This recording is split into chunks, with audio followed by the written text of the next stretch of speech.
पितृपक्षरे जदि आपणको एही 5टी संकेत मिले तेबे आपण माने जानि नेबे जे आपणको गृहरे पितृपुरुष माने पदार्पण करि सारिछंती। एही 5टी संकेत एपरि होइथाय जहा आपणको गृहरे आपणकर पितृपुरुष मानकर उपस्थिति को दर्शाई थाए। बंधु माने आपण माने जानती जे आमर धर्म ग्रंथ एवं गरुड़ पुराण अनुसार एही पितृपक्ष आम पई केते अधिक महत्वपूर्ण होइथाय। एही पितृपक्षरे पितृपुरुष माने धरा धामरे अवतरण करिथांती एवं निजर परिजन मानकु देखिबा पई सेमाने निजर गृह को जाइथांती।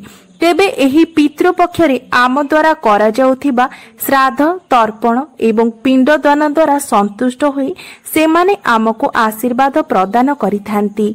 मात्र जदि आमे सेमानंको संतुष्ट करिबा पई जे नियम गुडी को पालन करिबा उचित जदि सेही नियम गुडीकर पालन न करिथाउ तेबे सेमाने आम उपरे अत्यधिक असंतुष्ट होइथांती जहा फलरे कि आमको पितृदोष मध्य लागिथाय एवं जहार फलस्वरूप आम जीवन रे अनेक प्रकारर समस्या एवं बाधा विघ्न उत्पन्न होइथाय।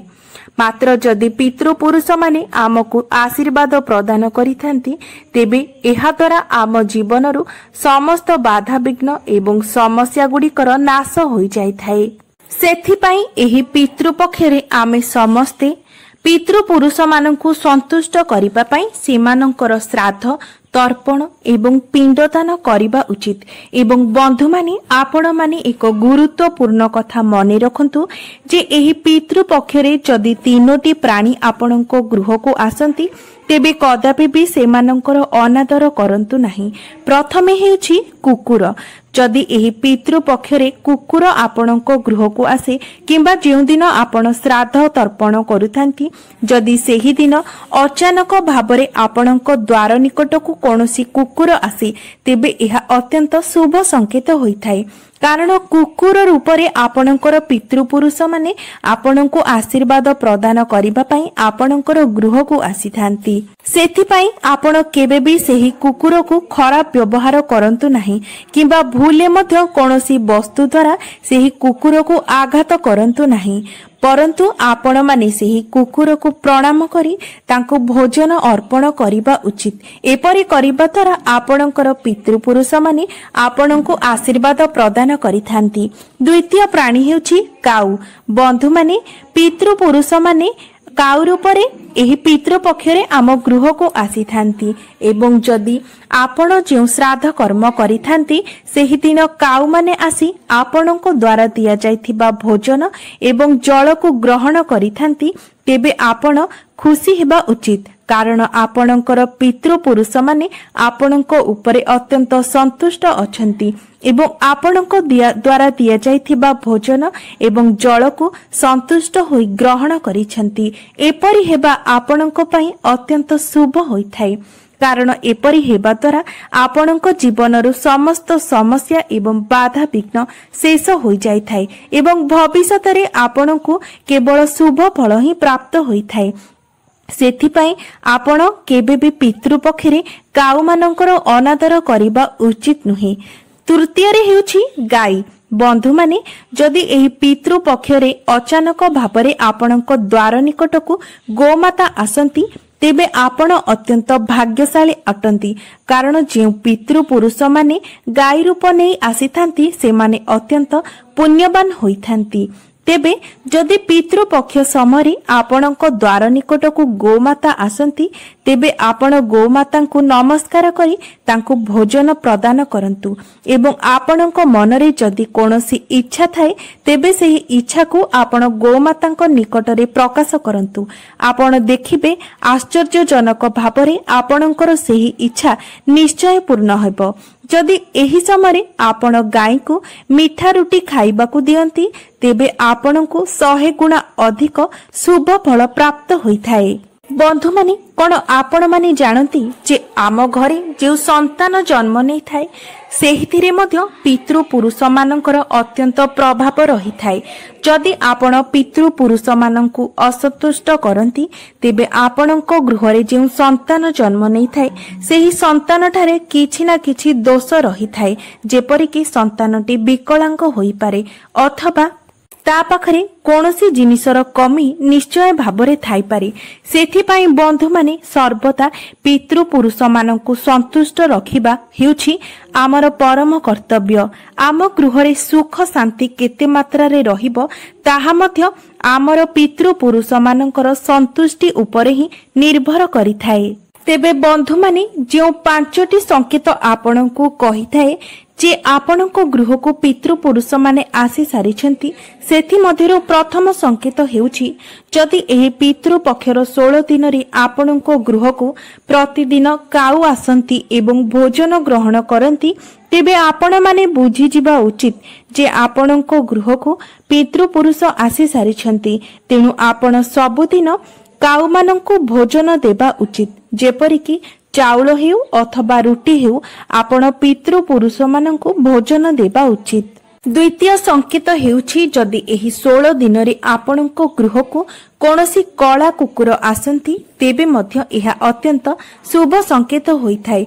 जदि आपण एही कला कुकुरको गुड़ एवं रुटी खाइबाकू दियंती तेबे आपणको पितृपुरुषंकर आशीर्वाद प्राप्त होइथाय। बंधु माने एही कला रंग हेउछि पितृपुरुष मानकर रूप। कला कुकुर हेउ अथवा कला काउ एमाने हेउछंती आमर पितृपुरुष मानकर स्वरूप। सेथिपाई जदि एही दिन गुड़िकरे आपणको घरकू कला कुकुर आसंती तेबे आपण तांकू गुड़ एवं रुटी खाइबाकू देबा उचित। एपरि करिबा द्वारा मध्य आपणको पितृपुरुषंकर आशीर्वाद प्राप्त होइथाय एवं आपणको उपरे पितृपुरुष संतुष्ट होइथांती। तेबे बंधु माने सबुठारु गुरुत्वपूर्ण कथा हेछि एहा जे एही पितृ पक्षरे आपणको गृहकू जे कोनोसी भी जीवजंतु आसंतु आपण सेमानंकु कदापि भी अनादर करंतु नाही। सेमानंकु सर्वदा आदर करी भोजन प्रदान करंतु, कारण जणा नाही पितृपुरुष एवं देवी देवता आपणको गृहकू केउ रूप नै पदार्पण करिवे।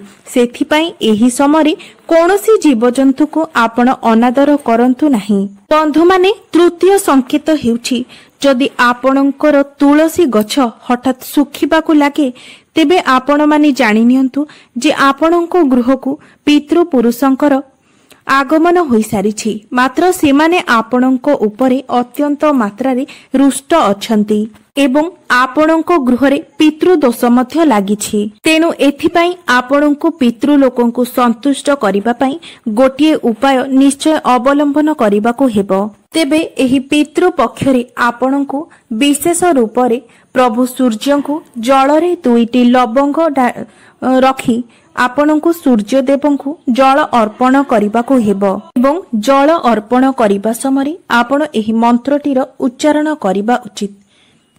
मंत्रटी हेउछि ओम मम पितृ देवताभ्य नमः। एही मंत्र को उच्चारण करी आपण प्रभु सूर्य देवंकु जलरे 2टी लवंग ढाली आपणको सेही जल को प्रभु सूर्य देवंकु अर्पण करिबाकू हेबो एवं एही पितृ पक्षरे आपणको प्रतिदिन 3 थर गणेश चालीसा पाठ करिबा उचित। एपरि करिबा द्वारा आपणको गृह पितृदोषरु मुक्त होइथाय एवं आपणकर पितृपुरुष माने मध्य आपणको उपरे संतुष्ट होइथांती। चतुर्थ संकेत हेउछि जदि एही पितृ पक्षरे आपणको गृहरु लाल रंगर पिंपुड़ी बुलुथिबार आपण देखंती। एही लाल रंगर पिंपुड़ी माने पितृपुरुष मानकर स्वरूप होइथांती। सेथिपाई जदि एही पितृ पक्षरे आपणको गृहरु लाल रंगर पिंपुड़ी माने बाहरिबाकू लागिथांती तेबे सेही पिंपुड़ी मानकु आपणको अट्टा एवं चीनी मिसाई खाइबाकू देबा उचित। एपरि करिबा द्वारा आपणकर पितृपुरुष माने आपणको उपरे संतुष्ट होइथांती एवं आपणको आशीर्वाद प्रदान करिथांती। सेथिपाई जदि एही समय आपणको गृहरु लाल रंगर पिंपुड़ी हुअंतु अथवा कला रंगर पिंपुड़ी हुअंतु से जहा भी हुअंतु आपण पिंपुड़ी मानंकु आघात करंतु नाही किंबा सेमानंकु कोनोसी प्रकाररे मध्य क्षति पहुंचांतु नाही। एहा बदलरे आपण सेही पिंपुड़ी मानंकु अटा एवं चीनी खाइबाकू दियंतु। पंचम एवं शेष संकेत हेउछि जदि एही पितृपक्ष समय आपणको गृहर कांथरे किंबा आपणको गृहर चतुर्पार्श्वरे केउठारे भी जदि ओस्त गछ आपे आपे उठी जाए तेबे एहा अत्यंत शुभ संकेत प्रदान करिथाए। कारण एही समय ओस्त गछ आपे आपे सृष्टि हेबा आपणको गृहरे पितृ पुरुष मानकर आगमन एवं सेमानकर आपणको परिवार उपरे आशीर्वाद प्रदान को सूचित करिथाए। तेणु आपण सेही ओस्त गछकु न उपाड़ी सेही ओस्त गछर पूजा करिबा उचित। तेबे एहा थिला सेही पांचटी संकेत जहा आपणको गृहको पितृ पुरुष मानकर आगमन को दर्शाई थाए। बंधु माने एही समय आपण माने सर्वदा चेष्टा करंतु पितृ पुरुष मानकु संतुष्ट करिबा पई। कारण जदि पितृ पुरुष माने आम उपरे असंतुष्ट होई जांती तेबे एहार फल अत्यंत भयानक होई थाए। एथिपई आम जीवन रे नाना प्रकारर समस्या आसी थाए जहा पई कि आम जीवन संपूर्ण मात्रा रे अस्तव्यस्त होई जाई थाए। एमिति कि आपणकर भाबिबा चिंतिबा शक्ति मध्य आपणक मध्यरु लोप पाई जाई थाए। एहा सहित आपणकर जानवाहन जनित मध्य अनेक समस्या उत्पन्न होई थाए। अनेक स्वास्थ्यगत समस्या रे मध्य आपणकु अजथा खर्चांत हेबाकू मध्य पड़ी थाए। आपणकर पैसा एते मात्रा रे खर्च होई थाए जे आपण निजे मध्य जानि पारंती नाही आपणकर जेते रोजगार हेले मध्य सेही टंका कुआडे चली जाउछि एवं आपण दिनकु दिन ऋण भार रे मध्य बुडी जाई थांती। एहा सहित आपणको परिवार रे संतान संबंधी समस्या मध्य उत्पन्न होई जाई थाए। मने रखंतु बंधु माने जेउ गृह को पितृ दोष लागि थाए सेही घर श्मशान सहित समान होई जाई थाए। सेथिपाई पितृ दोषर निवारण करिबा अत्यंत जरूरी होई थाए। सेथिपाई बंधु माने आपण एही पितृ पक्षरे किछि एपरि भूल करंतु नाही जेउ भूल पई आपणको पितृ दोष लागि पारे एवं आपणको पितृ पुरुष आपणको उपरे असंतुष्ट हेबे। बंधु माने जदि भिडियोटी आपण माननको भल लागि थाए तेबे भिडियोटी को लाइक करी चैनलटी को निश्चय सब्सक्राइब करि नेबे एवं कमेंट बॉक्स रे जय श्री कृष्ण निश्चय लिखिबे।